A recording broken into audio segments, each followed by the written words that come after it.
صفوف او سلو على حقه وطريقه بطريقه زمنيه لذيذ ومعلق اللي ضروري كيكون حاضر فوق الموائد المغربيه في شهر رمضان. غادي نحتاجو كيلو ديال الجنجلان يكون بلدي مغسول ومنقي ومحمر، كيلو ديال اللوز غنمسحوه في منديل ونوضعوه بالقشر ديالو في الفرن يتحمر، وباقي المكونات تعرفوا عليها خلال الطريقه.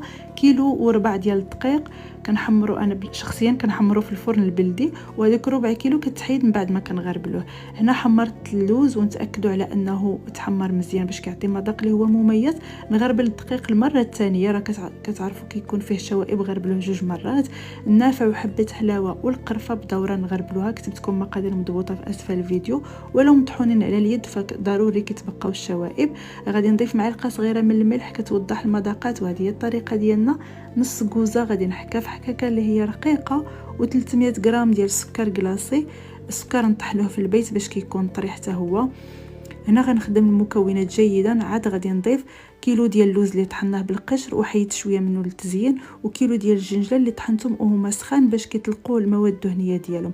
هنا كنخدموا جيدا لمده تقريبا نص ساعه. عاد كنضيف زلافه ديال الجنجله للتزيين اللي محمره، وكنجمع ب 300 غرام ديال الزبده مع كاس ديال الزيت سخنتهم جيدا وصفيتها من الحليب ديالها.